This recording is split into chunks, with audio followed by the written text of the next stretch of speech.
शुभ प्रभात विद्यार्थियों। आज हम कक्षा 8 में 3.3 जो है प्रश्नावली, उसके आज छठे प्रश्न में है। और यह छठा प्रश्न इस प्रकार से दिया है, किसी एक समांतर एक चतुर्भुज के दो आसन्न कोणों की माप एक बराबर हो तो वह समांतर चतुर्भुज के अन्य कोण ज्ञात कीजिए या सभी कोण ज्ञात कीजिए। ठीक है, तो सबसे आगे तो हम एक आसन्न कोण को x मान लेते हैं कि माना एक कोण बराबर x। ठीक, अब प्रश्नानुसार आसन्न कोण एक बराबर है दिया है, तो जो अगला कोण होगा दूसरा कोण भी हो गया आपका x। अब हम जानते हैं एक जो जो क्या होता है, आपका एक समांतर एक चतुर्भुज होता है, उनमें आसन्न जो है कोणों का योग कितना होता है, 180 होता है। तो इसलिए x प्लस x बराबर 180 हो गया, इसलिए 2x बराबर कितना हो गया, 180 हो गया।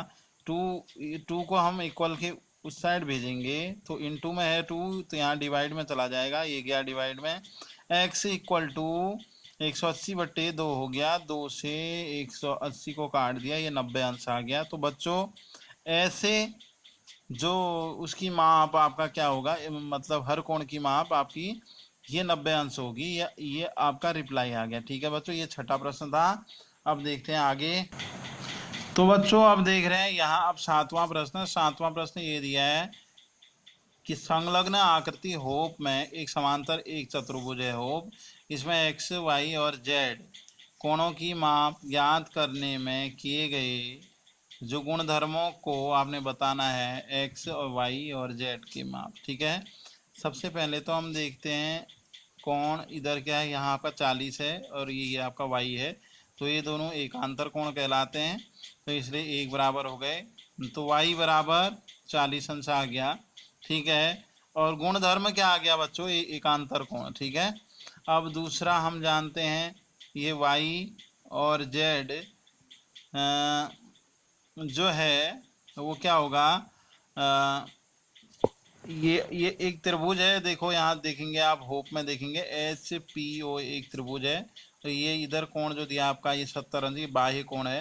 तो इस बाह्य कोण की जो क्या कहते हैं होती है माप, वो उस त्रिभुज के दो अंतः कोणों के योग के बराबर होती है, इसलिए z प्लस वाई बराबर ये आपका आ गया ये 70 अंश, क्योंकि ये 70 क्या है आपका, ये एक बाह्य कोण है, तो ये भी एक गुणधर्म हो गया ये बाह्य कोण होने का। ठीक है, तो इस प्रकार हमने किसका मान कर दिया ज्ञात, हमने आपका z कोण का मान ज्ञात कर दिया। अब इसका मान 30 अंश आ गया। ठीक है बच्चों, अब हम देखते हैं x का मान। x का मान क्या होगा, इधर कोण 70 है, तो इस साइड का कितना होगा कोण, ये होगा आपका 110, क्योंकि ये एक रैखिक योग में है और सीधी रेखा के एक ही ओर के कुल कोणों का योग होता है 180 अंश। ठीक है बच्चों, यानी कि यहाँ पे कितना बचेगा, 110 बचेगा। 110 और x एक बराबर होंगे, तो x बराबर 110, क्योंकि ये सम्मुख कोण कहलाते हैं, आमने और सामने के कोण, ये हो गया आपके सम्मुख कोण। तो बच्चों ये सातवां प्रश्न भी आज कंप्लीट हुआ।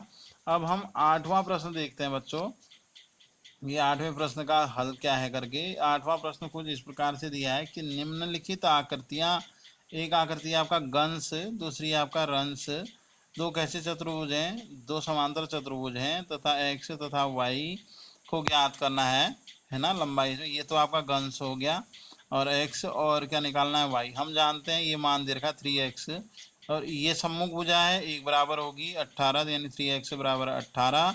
तो x बराबर 3 यहाँ डिवाइड में चला गया, 3 छक 18, तो x इक्वल टू आ गया 6। ठीक है, अब हम जानते हैं ये समांतर भुजा भी क्या होगी, एक बराबर होगी, तो यानी कि 3y लेस 1 इक्वल टू ये हो गया आपका ये 26। ठीक है, तो इस 26 को रख दिया। अब एक वहाँ जाएगा, एक जुड़ जाएगा, यानी कि इस 26 में एक जुड़ा, ये 27 हो गया। 3y बराबर ये 27, इसलिए एक y बराबर 3 को डिवाइड में भेजा, तो y बराबर 9 बच्चों।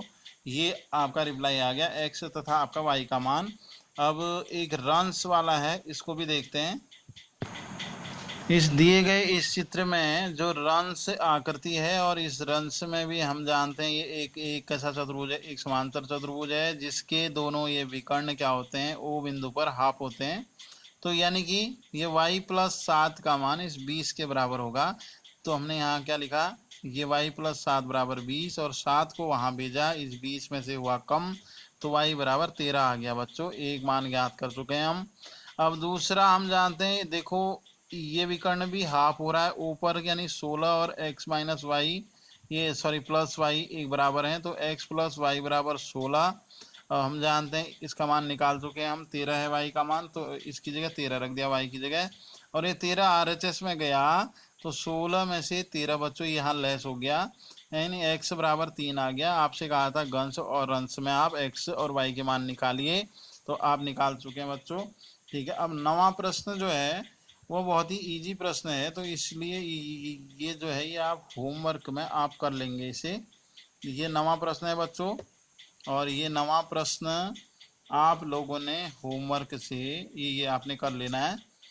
तो आज देखे थे हमने छठा, सातवां, आठवां, ठीक है, और ये नवा प्रश्न आपने करना है होमवर्क से। ठीक है बच्चों, ओके, थैंक्स।